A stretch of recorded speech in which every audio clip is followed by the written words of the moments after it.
ప్రపంచంలో మానవత్వం నశించింది. అమ్మా నాన్నంటే ప్రేమ లేదు, కనీసం గౌరవం కూడా లేదు. ఈ రెండూ లేని నీచలకు మానవత్వం అసలే ఉండదు. ఆంధ్రప్రదేశ్లోని మదనపల్లిలో జరిగిన ఘటన యావత్ మానవాళికే కళంకం అని చెప్పొచ్చు. ఎవరైనా కంటే కూతురునే కనాలంటారు. ఇక ఏ కూతురికైనా అమ్మ కంటే నాన్నే ఎక్కువ ఇష్టమని చెబుతూ ఉంటాం. అది మనం చూస్తుంటాం కూడా. ఇక తండ్రికి కూడా ఎంతమంది కొడుకులున్నా కూతురంటే అదో స్పెషల్ ఎఫెక్షన్. కానీ ఇది అబద్ధమని నిరూపించింది ఓ నీచురాలు. ఆమె పేరు హరిత, వయసు 24 ఏళ్లు. ఈ హరిత తండ్రి పేరు దొరస్వామి. ఇతనిది చిత్తూరు జిల్లా సుదుం మండలం చెరుకువారిపల్లె. కానీ కొన్నేళ్ల క్రితం మదనపల్లిలోని ఎగువ కొరవంక ప్రాంతంలో 2 అంతస్తుల ఇల్లు కట్టుకుని హాయిగా బ్రతుకుతున్నారు. ప్రస్తుతం దిగువ కొరవంకలోని ప్రాథమికోన్నత పాఠశాలలో టీచర్గా పనిచేస్తున్నారు ఆయన. జూన్ 30న ఉద్యోగ విరమణ కూడా చేశారు. అయితే భార్య 1.5 ఏళ్ల క్రితం అనారోగ్యంతో చనిపోయింది. అదే ఆయన పాలిట శాపంగా మారింది. వృద్ధాప్యంలో హాయిగా భార్యతో కలిసి బ్రతకాలనుకున్నారు. ఇక ఏకైక కుమార్తెకు పెళ్లి చేసి ఇంటి దగ్గరే బంధువులతో జీవితం చివరి దశను సంతోషంగా గడపాలనుకున్నారు ఆయన. కానీ భార్య మరణం ఆయన కొంగదీసింది. ఇక కూతురే ప్రాణంగా బ్రతుకుతున్నారు. దొరస్వామి కూతురు హరిత BSc BAd చేసింది. ఇంటి దగ్గరే ఉంటోంది. కూతురంటే ప్రాణం కాబట్టి ఆమె ఏది కోరుకున్నా ఇచ్చేసేవాడు. తల్లి లేని కూతురని ఇంకా గారాబం చేశారు ఆయన.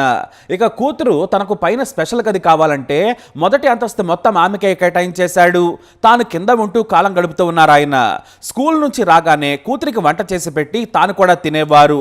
మళ్ళీ ఉదయం ఇల్లు శుభ్రం చేసుకొని వంట చేసుకొని స్కూల్కి వెళ్ళిపోయేవారు ఆయన. ఇక కూతురు మొత్తానికి ఇంటి దగ్గరే ఉండేది. తండ్రి కింద ఉండడంతో అతన్ని ఏమార్చి ఏకంగా లవర్ని ఇంటికి పిలిపించుకునేది హరిత. పై భాగంలోని ఇంట్లో ఎంజాయ్ చేస్తూ ఉండేది. అయితే ఈ విషయాన్ని తండ్రి గమనించి గుర్తించాడు. కూతురుతో రహస్యంగా వచ్చి ఉంటున్న ఆమె ప్రియుడిని రెడ్ హ్యాండెడ్ గా పట్టుకుని 1 టౌన్ పోలీస్ స్టేషన్లో అప్పగించాడు. దీంతో పోలీసులు అతన్ని మందలించి వదిలేశారు. కానీ ఇక్కడే మరో ట్విస్ట్. ఆ కూతురు ఒక్కడ కాదు, 2 లవర్స్ తో విచ్చలవిడిగా ఎంజాయ్ చేస్తున్న విషయం తెలుసుకొని పాపం దొరస్వామి మానసికంగా కుంగిపోయాడు. చుట్టుపక్కల వారు కూడా ఒకరు కాకపోతే మరొకరు వచ్చి వెళుతున్నారనే విషయాన్ని దొరస్వామికి చెప్పారు. స్కూల్ టీచర్ గా హుందాగా బ్రతుకుతున్న దొరస్వామి పరువును బజార్లో వేసింది హరిత. అయితే కూతురు గొడవ చేసిందో లేదంటే మరోటా కానీ ఈ మధ్య 80 లక్షల విలువ చేసే ఇంటిని కూతురు హరిత పేరు మీద రిజిస్ట్రేషన్ చేయించాడు. ఇక కూతురు దారి తప్పిందని ఓ మంచి సంబంధం చూసి తొందరగా పెళ్లి చేయాలని భావించాడు దొరస్వామి. వెంటనే బంధువులందరికీ మంచి సంబంధం ఉంటే చెప్పాలని కోరారు ఆయన. కొంతమంది బంధువులు హరిత కోసం సంబంధాలు తీసుకొచ్చారు. వాటినే కూతురికి చెప్పి పెళ్లి చేసుకోవాలని కోరారు. కానీ హరిత మాత్రం నాకు పెళ్లిష్టం లేదని, ఇప్పుడు నేను చేసుకోనని చెప్పేది. ఈ విషయంపై చాలా రోజులుగా గొడవలు జరుగుతూ ఉన్నాయి. తాను ప్రాణంగా పెంచుకున్న కూతురు ఇలా పిచ్చిగా ప్రవర్తిస్తూ ఉండడంతో సన్నిహితులతో చెప్పుకుని బాధపడేవారు దొరస్వామి. కానీ పెళ్లి తర్వాత అంతా సర్దుకుంటుందిలే అని చెప్పేవారు. కానీ కూతురు మాత్రం తాను తెచ్చిన సంబంధాలు వద్దని చెబుతూ ఉండేది. ఇలా గొడవలు జరుగుతూ ఉండేవి. అయితే జూన్ 13న తెల్లవారుజామున దొరస్వామి ఇంట్లో నుంచి కేకలు వినిపించాయి. దీంతో ఏదో జరిగిందని పక్కింటి స్నేహితులు వచ్చి చూశారు. అప్పటికే దొరస్వామి రక్తమడుగులో పడి ఉన్నాడు. ఏమాత్రం ఆలస్యం చేయకుండా పోలీసులకు సమాచారం ఇచ్చారు. అయితే అప్పటికే దొరస్వామి చనిపోయినట్లు స్థానికులు గుర్తించారు. తలపై తీవ్ర గాయమైంది. చపాతీ కర్ర, ఇనపరాడ్డు పక్కనే ఉన్నాయి. దీంతో పోలీసులు ఘటనా స్థలానికి చేరుకున్నారు.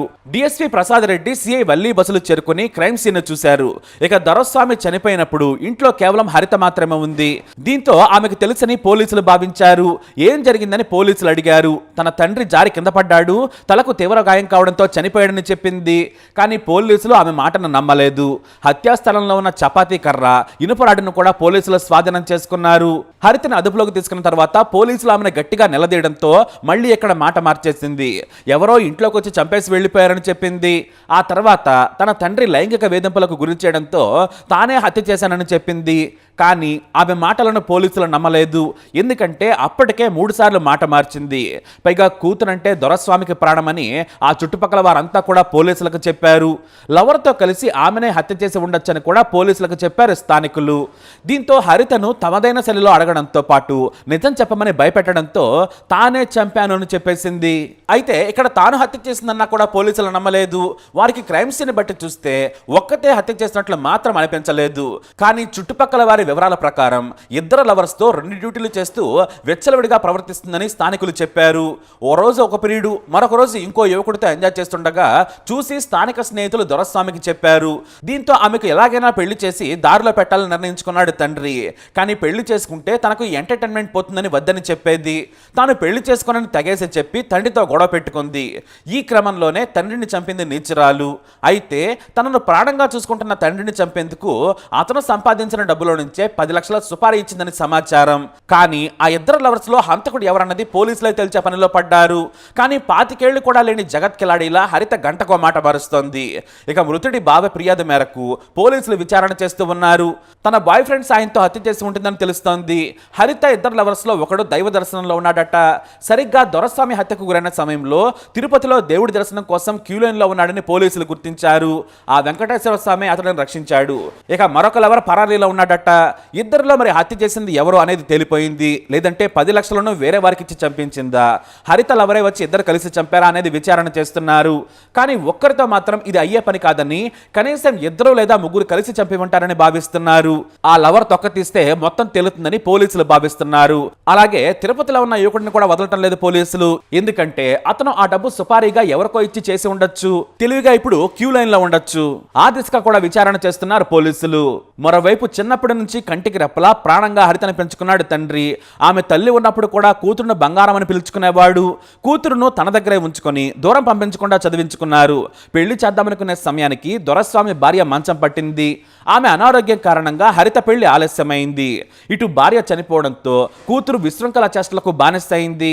అదే దొరస్వామి పాలట శాపంగా మారింది. కంటే కూతురునే కనాలంటారు, కానీ హరిత లాంటి కూతురు ఏ తండ్రికి వద్దంటున్నారు స్థానికులు. మరో కొద్ది రోజుల్లోనే కూతురును మంచి ఇంటికి కోడలుగా పంపాలనుకున్నాడు. కానీ ఈలోపే ఆమె మాత్రం తండ్రిని కాటికి పంపింది. ఏ కూతురికైనా తండ్రే ప్రాణం అంటారు, కానీ ఏమైంది? హరిత బరి తెగించి తన వ్యామోహాన్ని తీర్చుకునేందుకు సొంత తండ్రినే చంపిందని స్థానికులు ఆవేదన వ్యక్తం చేస్తున్నారు. దొరస్వామిపై స్థానికులకున్నంత ప్రేమ ఈ హరితకు కూడా లేదు. మరి ఈ హరితను ఏం చేయాలి? మీ అభిప్రాయాన్ని కమెంట్ ద్వారా తెలియజేయండి. ఈ వీడియో అప్డేట్స్ కోసం మై ఛానల్ ఫాలో అవ్వండి. అలాగే తప్పకుండా సబ్స్క్రైబ్ చేసుకోండి.